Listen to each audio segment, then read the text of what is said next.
3 FM. Welcome on board the Morning Express. Good morning.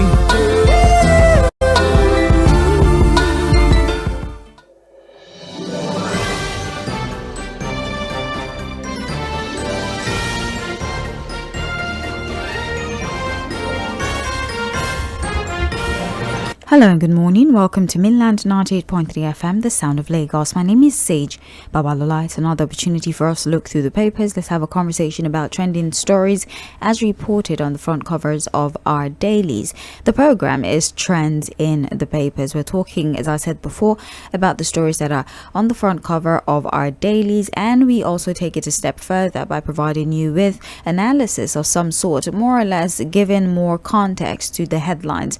As you know, the headlines sometimes do not capture the entirety of the report, and because we're not able, or you might not be able to pick up the paper every single morning, consider this more or less a summarized yet comprehensive version, right, of newspaper review. As I said, analysis will be made available, and so that you have all the information that you need to sort of understand these stories and ultimately create or form your own opinion on these subject matters, opinions that we would most definitely take when we get to the second segment of the Morning Express here on Mainland 98.3 FM. We're streaming this program live on Facebook and on YouTube, so we're asking that you please join the live stream so that you can sort of participate actively on the program. And when we start to take feedback, that platform also allows you an opportunity to contribute via messages. So you use the comment section or the live chat option to send your contribution, but ultimately you can listen, you can watch as you're going about your day-to-day, especially those of you in transit. If you're also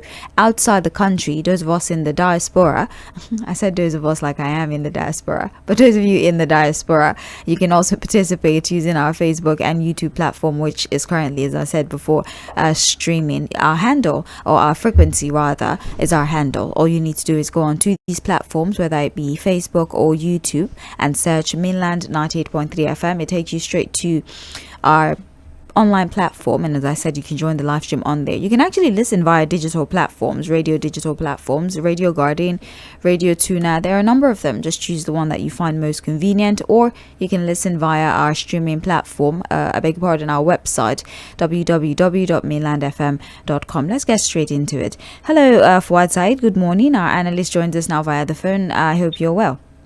Yeah, good morning, Sage. I'm good. How are you doing? I'm well, thank you so much for asking. So, as expected, the newspapers are now, they contain more political stories, right? I feel like other aspects of discourse are now taking the back seat, but I think we try the best we can to sort of balance things out so we don't forget about all the critical aspects as much as we're talking about politicking. But the papers are reporting a lot of political stories, and I'll start with the Punch newspaper, talking about the pre-primary screening. Tension mounts as APC panels disqualify over 150 aspirants. Oh, please forgive me. I really wanted to mention this actor, Alexei Kubo, that died. I think. Okay, yes. I don't know. I still thought about this like 5 seconds before I came on air, and I don't know why that thought left me. I just want to highlight it. I mean, if you've been on social media all day, I think that's one of the stories that you've seen, and it's more painful because once again we've lost a young person, 40 years old, to cancer. Reports are saying this is a death from liver cancer, I believe. I know that there's a lot of research going on for cancer, there's a lot of treatment, but as it stands, cancer in many cases it still sort of wins. All our pushback, all the management, sometimes it doesn't yield the results that we want, and the entire nation, the country, the entertainment industry, Nollywood, they've been thrown into mourning as 40-year-old Alex Okubo passes away reportedly from cancer. If you just like to say something on it. Yeah, it was, I think the news came in almost late yesterday evening, right? Yes. Afternoon stroke evening, and then, again, the entertainment world thrown into another period of mourning. He's a man that you probably have not watched his movies, but at least somehow you will have seen one or two things about him. Very prominent on social media, I think. Also very good at what he does as an actor. But again, with cancer stage, there's a whole lot that comes with it. That's the one ailment that appears to defy all medical approach. They said, I don't know how many billions of dollars that are thrown into research when it comes to trying to look for, a solution to cancer all over the world. But somehow, the percentage of people who survive this ailment, all kinds of cancer, will tell you how dangerous it is to find yourself diagnosed of an ailment like that. So very unfortunate. We commiserate with his family, with friends, the entire Nollywood family. We sympathize with them, but again, it is what it is. At 40, at this prime, death has come. But what can we do? Life goes on. It's just what it is. Well, we condole with the family and everyone, who's affected by this. And it's not just about his passing. Again, it draws the attention, as I said before, to, cancer as an ailment, and how I just really hope that science, in one way or the other, is able to find a way to at least help to minimize the mortality figure when it comes to those who die from cancer. May soul rest in peace. All right. People talk about early detection, yes, to surviving these things, but a number of conversations I've also had with medical practitioners, a lot of the cancer cases are not even detectable so easily. A lot of them, before you even detect them through any test or something, it's probably at day 2 or day 3. So it's one thing that humans would continue to fight. We can't give up, like they say. I know Mark Zuckerberg, for example, the owner of Meta, Facebook, has billions of dollars that he puts into research for cancer treatment, but the fight is still a fight that humanity would have to win eventually. So we condole with his family and we wish them well. Indeed. Well, as I said, we're going back to the reports now. The Punch newspaper, pre-primary screening. Tension mounts as APC panel disqualify over 150 aspirants. Petition, protests, legal threat and accusations of imposition have trailed the ongoing screening of aspirants by the ruling All Progressives Congress election across several states ahead of the general election, exposing widening cracks within the party over the use of consensus arrangement and the disqualification of aspirants. Investigations by the Punch revealed that aggrieved aspirants in states including Taraba, Kano, Jigawa, Anambra, Benue, Kogi, Kaduna, Ebonyi, Rivers and Plateau are mobilizing petitions and possible legal challenges over the outcome of the party's screening exercise. The screening exercise formed part of the APC nationwide process, aimed at reducing the number of aspirants ahead of the party primaries, but the exercise has generated controversy in several states, with disqualified aspirants expected to seek redress through appeal committee. So here we have it for outside. The controversy here is that you're screening us. However, there are party stakeholders who are openly endorsing certain candidates, creating the impression of possible favoritism. There's some who are saying, those in the House of Reps, for example, right? These people have not performed properly, but have not performed well. But party stakeholders continue to endorse incumbent lawmakers. They are backed by these lawmakers. And so after the screening exercise, those who were disqualified are saying, on what basis are you disqualifying us? And it's a tad suspect. Okay, can you hear me, Fuad? Okay, I think we might need to call Fuad side back. Apologies for that interruption. But as I was saying, a lot of the candidates who were disqualified following the APC screening exercise are saying, okay, let's even say you're disqualifying us, but the individuals that you are endorsing do not exactly have sparkly records. And it is a tad bit suspect, right, that you are disqualifying us and then endorsing incumbent. And so they're saying, we're going to approach the court, we're going to seek redress, we're going to do what we need to do, maybe even a little bit of a protest, at least according to the Punch newspaper, to drive home our concern. So we want to have a conversation about prediction of possible implosion with the APC in cases like this one, especially with the controversy that has trailed said screening exercise. I think we have Fuad side back now. Yes, now we choose. Yes. Were you able to? Yes, I got. All right, please go ahead. Yeah. Well, again, this is an internal party thing. At least for now, it's an issue that members of the APC would have to find a way to resolve.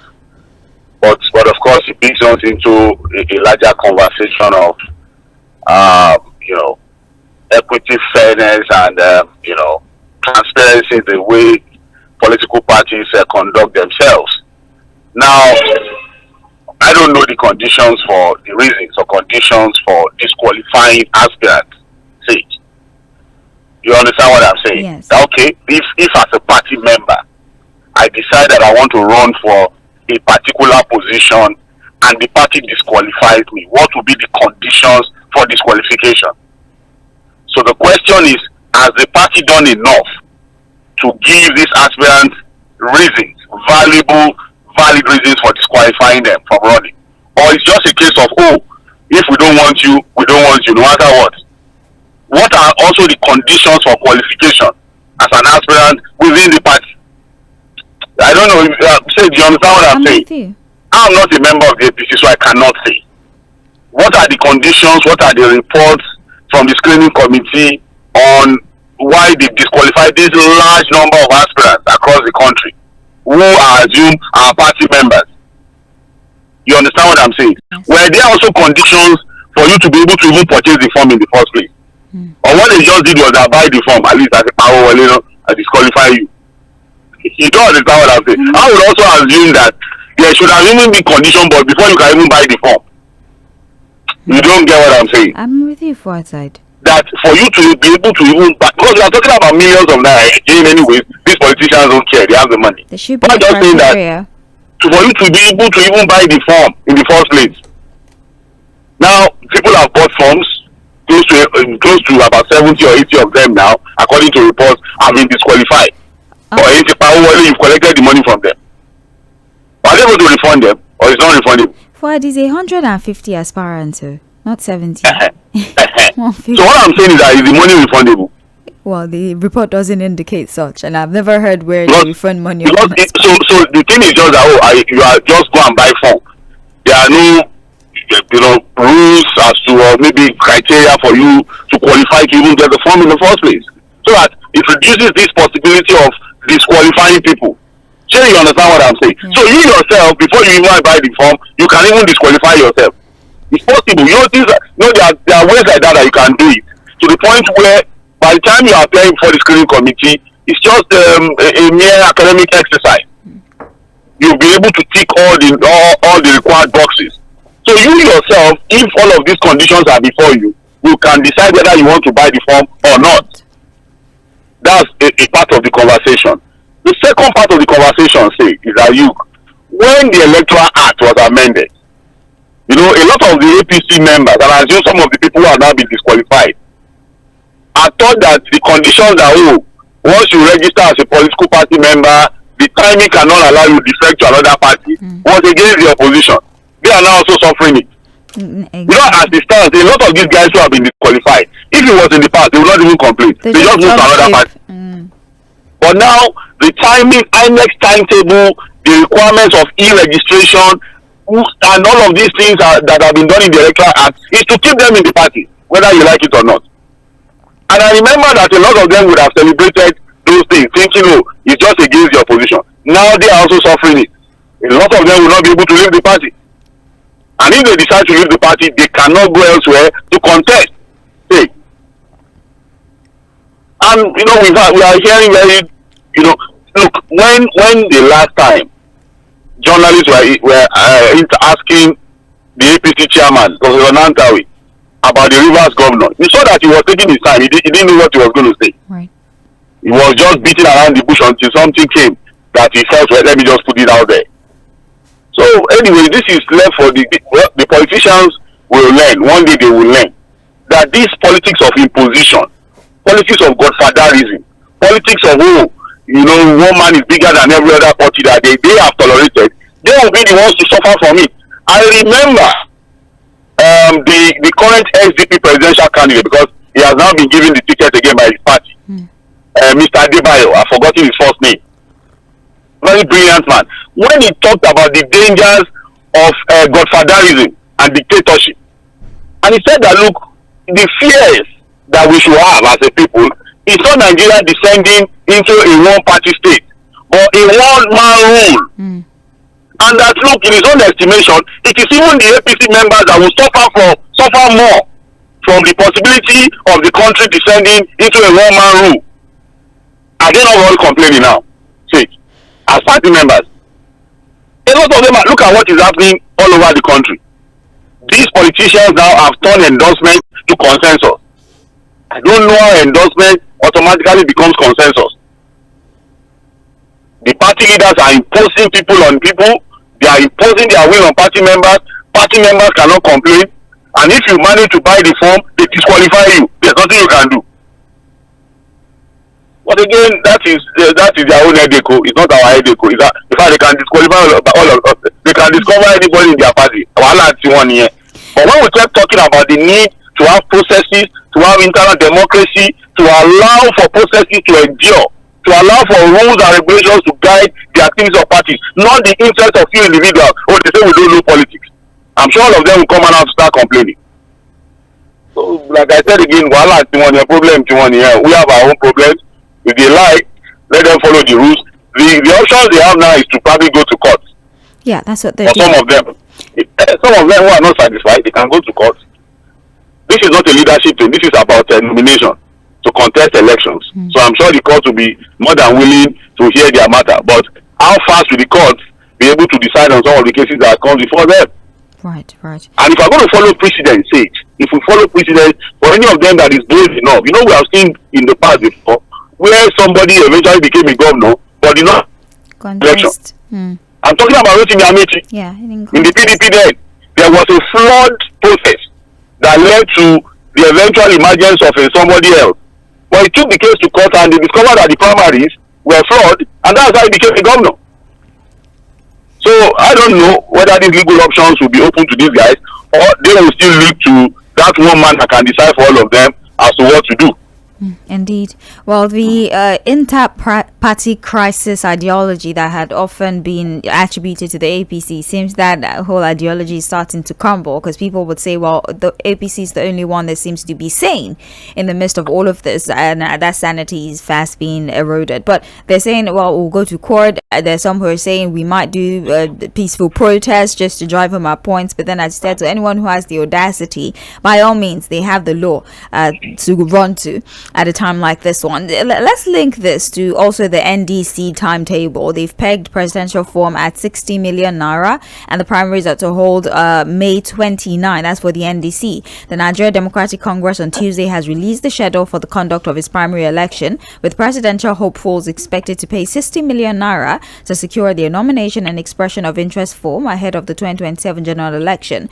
The NDC national chairman, Moses Cleopas, disclosed in a statement available to journalists in Abuja. So as it stands, the NDC form sale, it will be May 13 to 18. That's when forms will be sold. The screening for the NDC and all the aspirants will be between the 21st and the 23rd of May. And appeal from screening. So if you are not satisfied, if you're not content with the outcome of that screening, you can appeal it. And that happens between the 25th and the 26th of May. And then their primary on the 29th of May. That's their schedule for now. That's the NDC.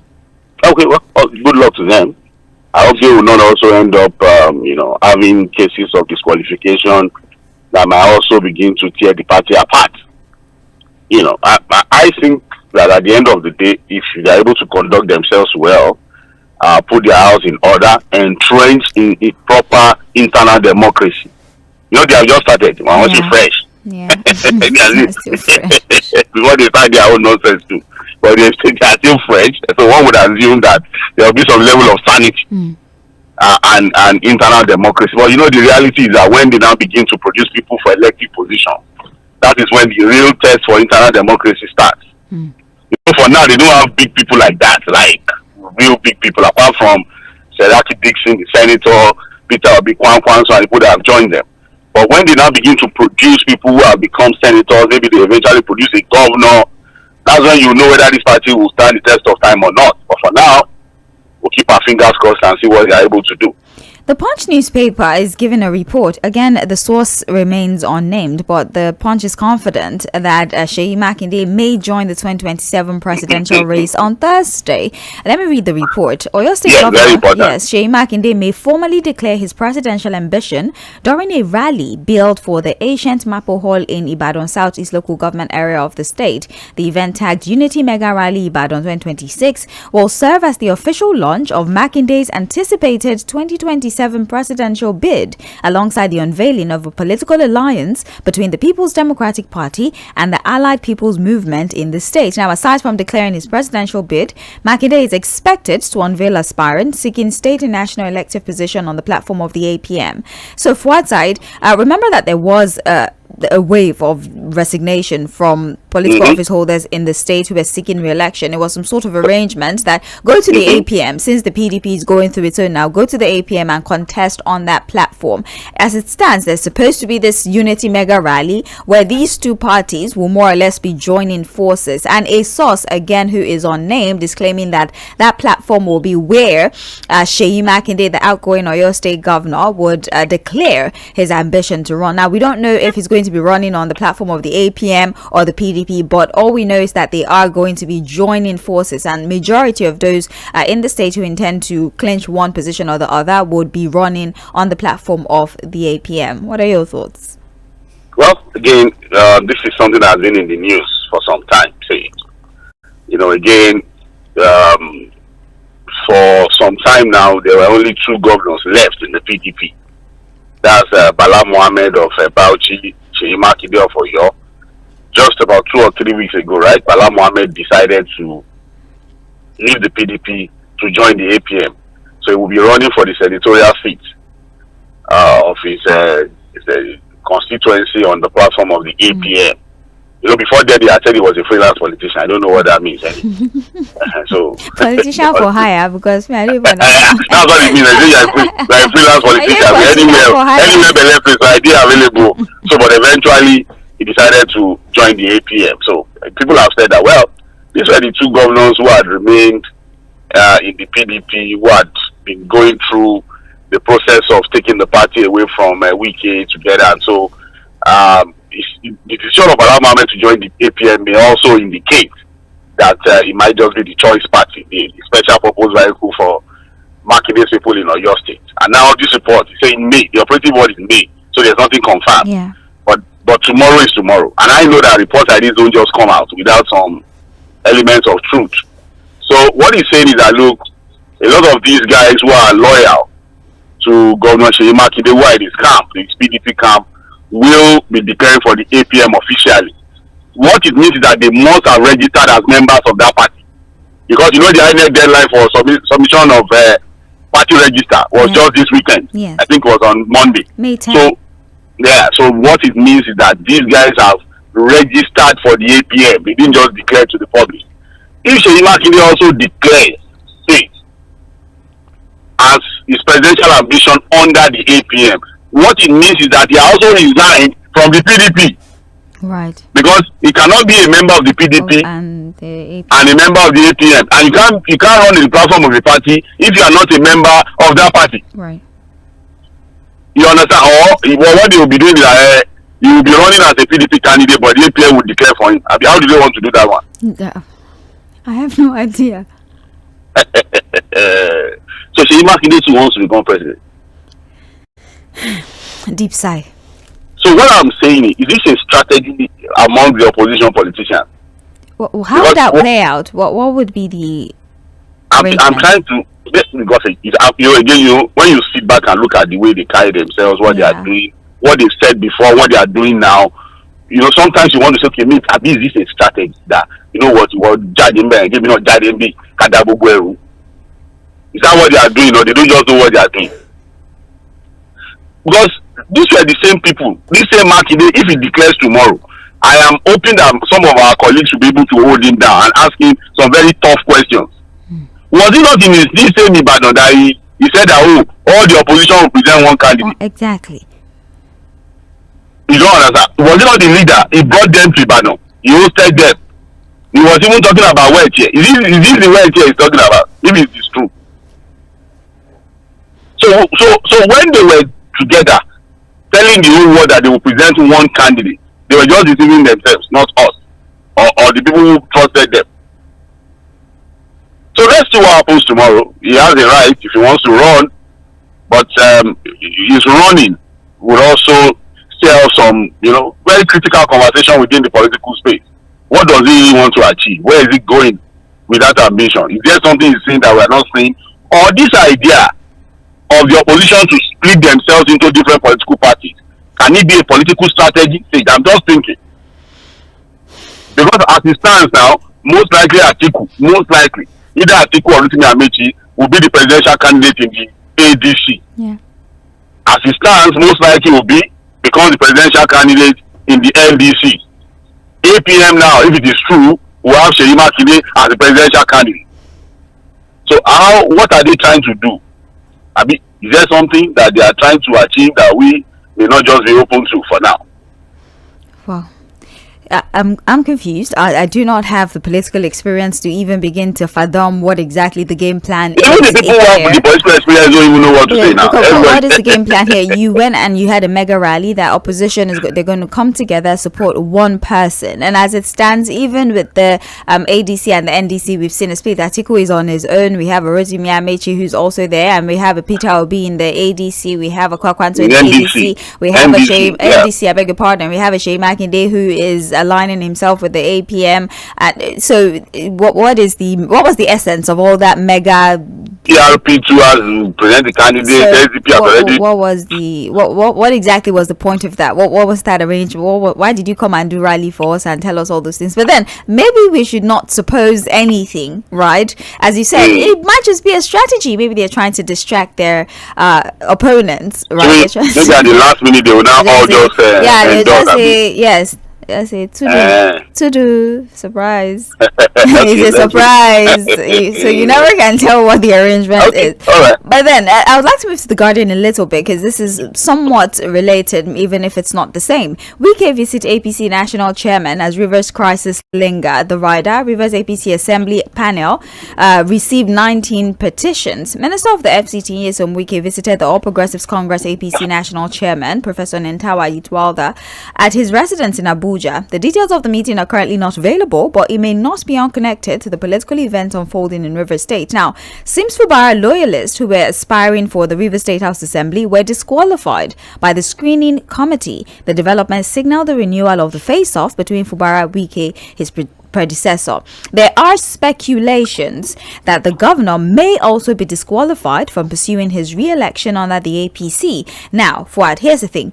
Remember, there was a lot of backlash that majority of those who are known to be loyal to Sims Fubara were disqualified by the screening committee. Although the committee has said that we should not allow that narrative to fly, that the reason for disqualification was because of their affiliation with Sims Fubara, and that they will provide all the details of disqualification amongst other things later. However, the interpretation of this is still lingering in the minds of those who think that this is not unconnected to the squabble between Wike and Fubara. Now, the Guardian report is even saying there are chances, there are speculation that even Sims Fubara himself might be disqualified by that same committee, and this is against the backdrop of Wike's visit to the APC national chairman.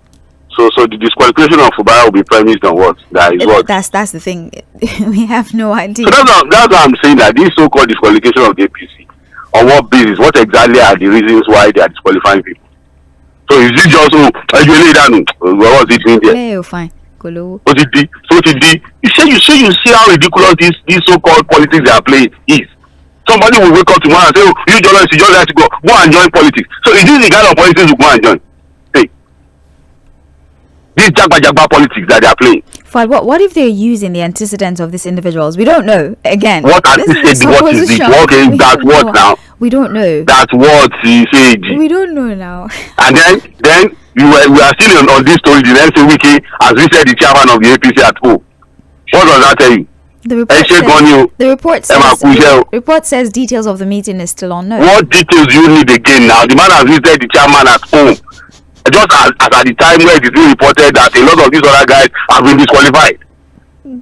You know what? Okay, what details you need again now? Okay, what do you think the visit was all about? I have no idea. I have absolutely no idea. You see who the politics we are playing. You look at how dirty. And for people who think this is victory for anybody, you are joking. This is not victory for anybody. This is the same continuous desecration of the democracy we fought very hard to protect. That we have politicians with no integrity, with no ideology, jump from dirty, play ridiculous useless politics that we are seeing all around. Look, at the end of the day, this so-called transactional politics that we have, where has it led us to? Where is it leading us to? Nowhere. Disaster. That's where we are going if we are not careful. Today, so at the end of the day, do you know why we like what is happening? Say, why? The politicians will learn, because the things you tolerate today, tomorrow you suffer for it. The things you benefit from today, tomorrow when the tables turn, you also suffer for it. See, for those that these dirty politics pay today, you know, there are people who are benefiting from how dirty this politics is being played now. They are happy because it favors them today now. Oh, they should know that it's a momentary thing. It's just for a time. They will also suffer for it in the future.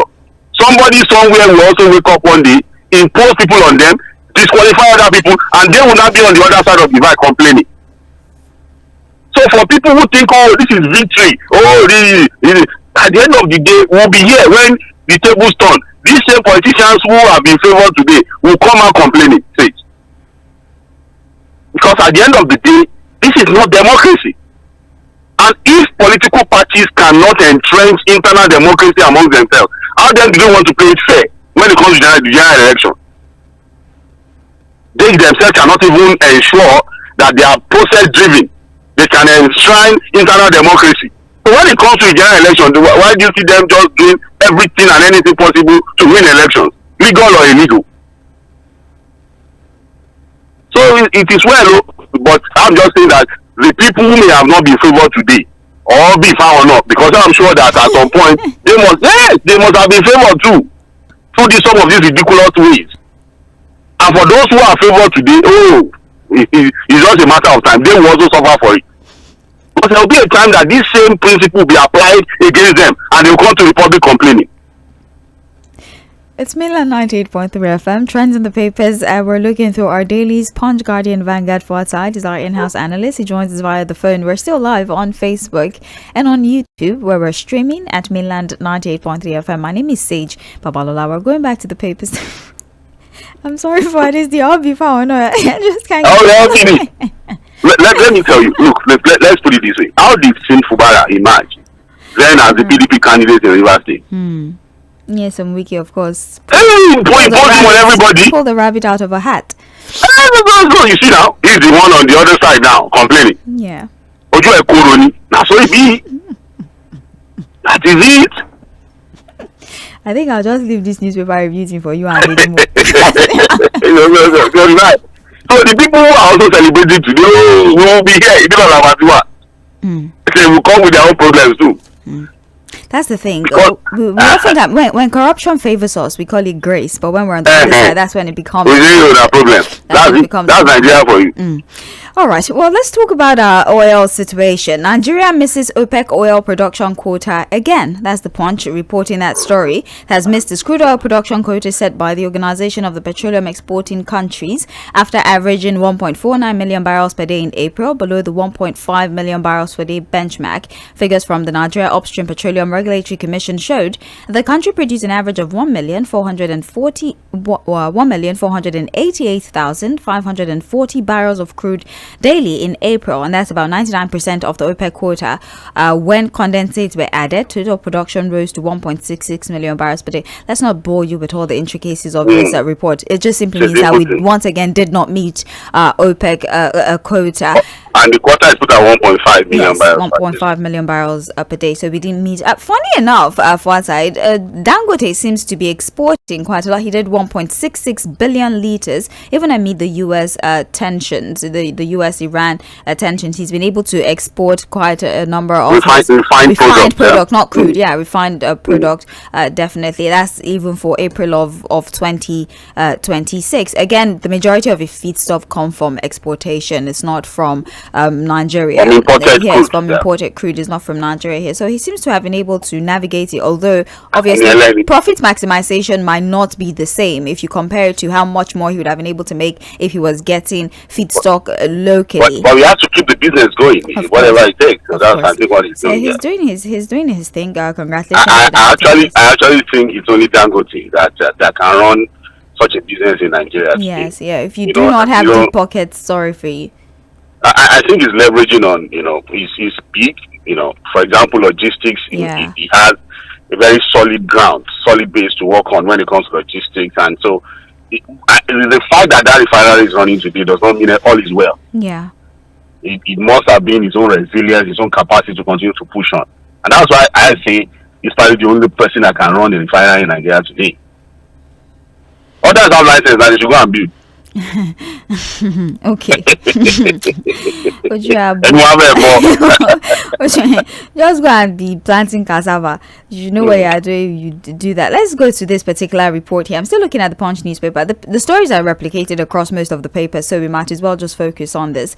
We have Gowon unveils memoir, defends Civil War choices. Former Nigeria head of state Yakubu Gowon said his newly released autobiography was written to provide clarity on the decisions and the policies of his administration during the Nigeria Civil War, stressing that the book was not intended to revive painful memories of the conflict. He spoke ahead of the public presentation of the 881-page autobiography scheduled for May 19 at the Bola Ahmed Tinubu International Conference Center in Abuja, according to a statement by Havila Group, the publishers of the autobiography, on Tuesday. Well, he wants to give us an insight into his perspective, or should I say reasons, for the many decisions he made during the Civil War 1967. It's nice to see that. Yeah, so let's see why all of these decisions were made. Because, for example, the splitting of the 4 regions into 12 states, I believe, was, many say it was to weaken, the secession movement, among other things. Maybe he would have a different perspective as to why he did some of the things that he did. And he says this is not to revive painful memories, but maybe if you see things from my perspective,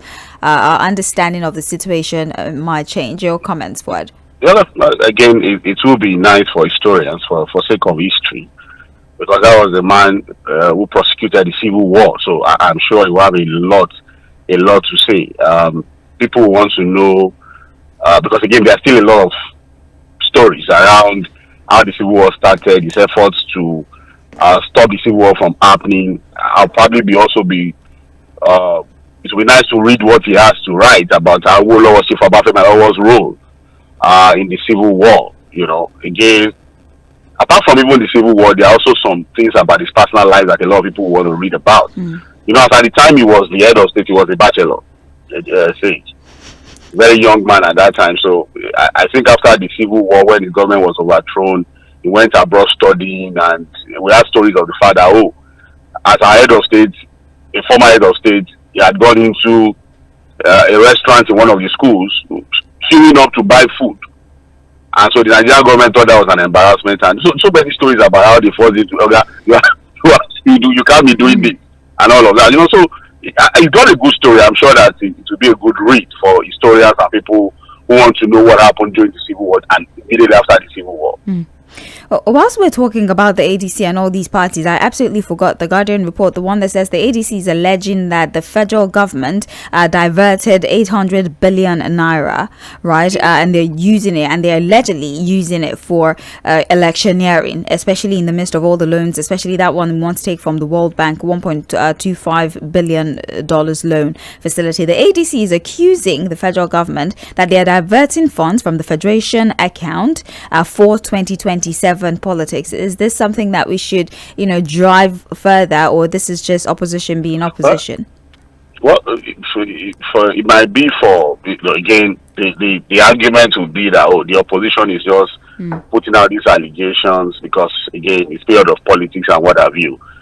We can't say, there are no facts to it that, whatever money that we have been talking about is diverted for the sake of politics. It's an allegation. That's why it's an allegation, and there are no facts anywhere to substantiate that allegation. What we are saying is that the borrowing patterns of this government is troubling and concerning. That we can all agree to. If you understand what I'm saying, the borrowing pattern is troubling. It is so concerning. Amidst the removal of subsidy, floating of the currency, and what have you. And the fact that, there were stories about deductions from FAC allocation stage, and they said, no, those were not diverted. They were deductions. They said they were statutory deductions. The news then was that these funds were diverted, that these monies were removed illegally. But of course, the government came in to explain that these were statutory deductions, blah blah blah, and all of that. So, but whatever it is, this government has not done enough in terms of transparency when it comes to managing the finance of the country. That's an established fact. Too many things are too shady, too vague, and I think Nigerians should ask very important questions. I'm not saying we should say these monies were diverted for election, but I'm saying that, look, when it comes to the way the resources of the country have been managed, this government has a lot of questions to answer. Well, just for information's sakes, the Vanguard tells us that Adeleke deposes Osun monarch convicted in USA over COVID fraud. The benefit boy king. Yeah, �12 �12 Modu or Joseph Oyede, conviction over fraud, tax fraud in the US. Yes. This COVID killing a benefit. The Babatu was a Yahoo man. Yes, this is yes, the man is in the US now. It's actually so embarrassing. A king. Well, Fuad also LPG price to hit 1,500 per kg as depot stock dries up. Sage. I'm with you. Again, that's why homes. I just hope a lot of homes are not going to be be torn apart with the way things are going. You know that I thought that a 1 kg of gas was 1,314, only to be told that no. That it's only when you buy from maybe a regular filling station. Yes. That from all these small vendors in the street. 1,650, 1,700 sometimes. For gas. Yes. Gas. People will not cook again as a start. How do you cook with 1 kg of gas at 1,600, 1,650? Firewood. I have firewood. Now the boat is saying 1,500. 1,500 is that is if you go to a regular filling station, right? Yeah. A lot of the people patronize all these small retail outlets in the streets, and they will of course add their own profit margin. Yes. And what I hear now for what you're also confirming, so Nigerians are buying 1 kg of cooking gas. Yeah, depending at on 1,650, 1,600. I'm telling you how much I bought, so I don't even know. But for me in my area, I bought for 1,650 per kg, and I bought 12 kg. And then you have one useless special advisor to the president saying 10,000 can be enough to feed people for several days. James said that he doesn't know what he said. If people are buying a cooking gas at 1,650 per kg, 1,650, say, what do you want to cook with 1 kg of gas? Everybody should start drinking cornflakes or something, because anything that has to do with turning on my gas. Even me, I used to do. Oh my God, I can't shower with cold water. I have to heat water.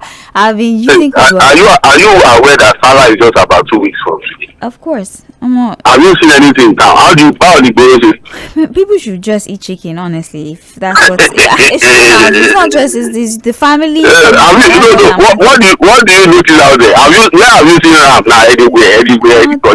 Nothing. Oh my God, everybody did buy it. Let all of us just be together. If it's beef, let's just buy chicken one. You know, in the big salad, not talking of the small one. I have a ton of Muslim friends, I know, but has anybody saying anything? I didn't even post it around anywhere. Posting ram as well.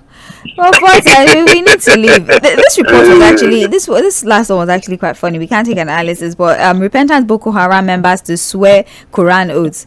The reaction on social media has been the most hilarious thing I've seen in a long time. That they should swear with the Quran that they are not going to go back to their evil ways. That is. Okay.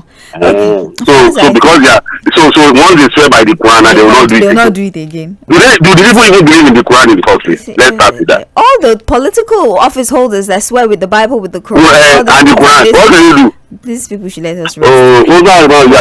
Thank you very much for your analysis. We're going to take a break now. That's all we can take for this morning, but we'll be back. When I say this morning, I mean for newspaper analysis. By 8:40, we'll be back for Mainland Focus, and then we take your opinion on the stories that have been selected for further discuss. I'm Sage Babalola. Don't go anywhere.